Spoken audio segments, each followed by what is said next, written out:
When we visit with you, no matter where you are in relationship to what you want, it is always delicious to us, because we stand out here in your pointed leading edgeness in this expanded universe as far forward as you have brought it. Now we can explore with humanity generally. We do that often. We step back and rest in the delicious general view of humanity and planet Earth and expansion. And often we explore the deliciousness of this leading edge environment with you specifically, with what you're thinking about. Right then, we're there. Right then, we're there. And we're offering to you always our perspective of where you stand. Because you're not standing there without us. You're standing there with us. You're standing there with us knowing where you're standing and us knowing where you're going, but us knowing where you're standing. And we take our pleasure not from where you're going. We take our pleasure from where you're standing. Can you feel it? Can you feel what we're talking about? We're standing there with you in your moment of contemplation, or in your moment of concern, or in your moment of knowing what you don't want. And we're standing there in total alignment with all that we are, because we know that when you know what you don't want, you know what you do want. And we know what you do want when you know what you don't want. When you're standing there in a focused moment and you know what you don't want, we know what you do want. And guess what we're focused upon? We're focused upon what you do want and reveling in what you do want. And it doesn't have to manifest in order for us to feel the pleasure of it, because we are vibration. We're all about vibration. And you don't have to have the manifestation of it either in order to feel the exhilaration of it. And when the manifestation of it stops being necessary to you and is unnecessary to you like it is unnecessary to us, now you've created the perfect grid in the perfect moment. And now the manifestation must come, because in this leading edge environment, all that is asked for is given. And when you allow it, it is revealed to you in that moment, you see. There's no reason for you to hold yourself off from anything you want. But there's no reason for you to want the culmination of everything you want either. Because there's so much potential for satisfaction right where you are. If you would spend just a little bit of time over the next few days just making lists of things that you appreciate from right where you stand, you would shore up a grid that would begin to fill in immediately. But if you do it because you want the grid to fill in, rather than because you're appreciating, then you're not appreciating. Then you're trying to fill the grid in. And that's what goes wrong with so many deliberate creators. You're getting your cart before your horse. And what we've been talking about all day here today, in fact recently, is the vibrational basis, which is your point of attraction, over which you have complete control. Do we want you to control it all day, every day? No. We love it when you get out of whack with who you are. You know why? It makes you more pointedly want to get into alignment with who you are. And you would not be who you are, and therefore we would not be who we are, if you were not willing to get out of whack with who you are. You're leading edge pioneers. You're carving it out. You're exploring. You're weighing the pluses and the minuses, the pros and the cons. You know what you don't want. You know what you do want. You're the focuser of the energy, you see.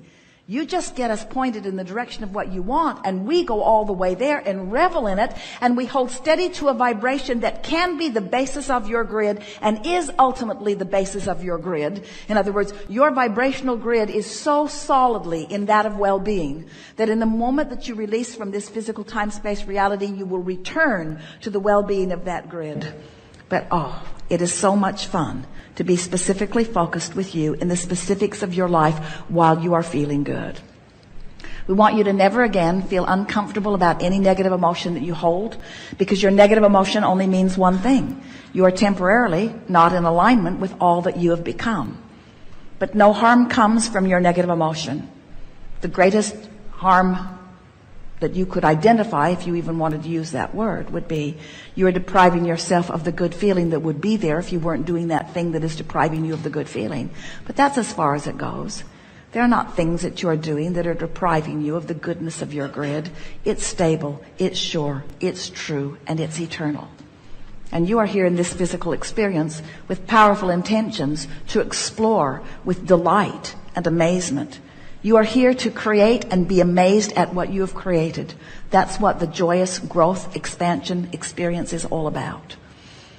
And so, if we were standing in your physical shoes, and we had heard and felt what you've been hearing in these hours that we've been together, the way that we would approach our life in the days, hours and days that follow this moment is this. We would be looking for fun. We would be looking for love,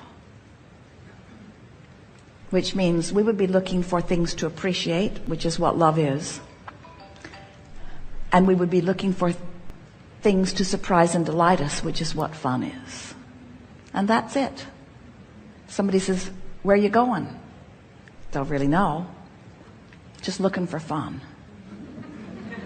Just looking for fun. Just looking for fun from this basis of love. We've enjoyed this interaction more than words can explain. And we want to remind you that while we have offered a lot of words, most of the words that we offered here today were the same words.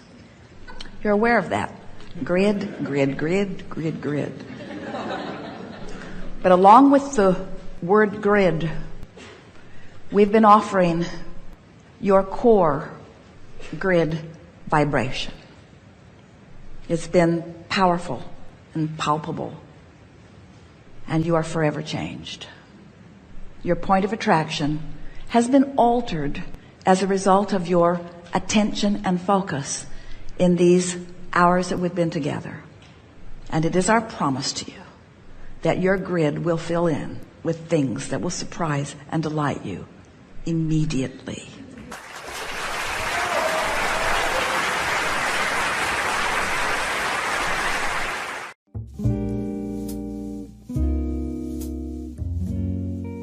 So we've touched on some of the subject already, but I want to explore it at a deeper level, if I may, and that is the basis of today's question is with regards to vision and stepping forth into that which we are creating,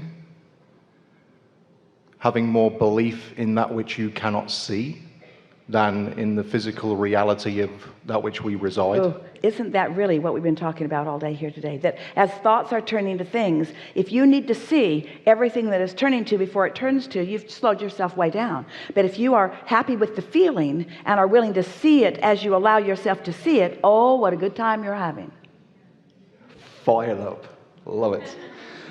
When do we release the vision? Do we ever release the vision? Is it always creating this ethereal reality and stepping forth continually into it? Because there is an inspired pull. And I'm asking the question because you're never going to let go of the understanding of more. Everything is always forward looking. So in the way that you are using the word vision, there will always be that vision out there. And we think that the way you're using the word vision, that the way it fits into the construct of what we've been talking about all these years, and really what we want so much to say about it here and now as we're out here on the leading edge again, is that, oh, you've been putting the components of the vortex in there a little bit at a time, yeah? And law of attraction's been mixing them together. It's like putting the components of a cake together, and the flour in and of itself is not that interesting, but when you put it together with other things and apply a little temperature to it, you can have a really nice cake idea. So when you realize that you've been putting all of those components in, and that law of attraction has been assembling them, and that even without your attention, that on their own they have been in the state of becoming, What we would like to now say, that at that moment that you receive the vision, you had to be in the receptive mode before you can receive the vision of your own vortex. And once you do, then it's a slam dunk. It's a done deal. Getting the vision is the part that matters the most. Getting the vision is the part that everything that we've been teaching you is working you toward. Putting yourself in the position of being in the receptive mode. That's what it has all been about, because after that, momentum is going to take it, you see. But reality will keep you from realizing your visions, won't it? That was good.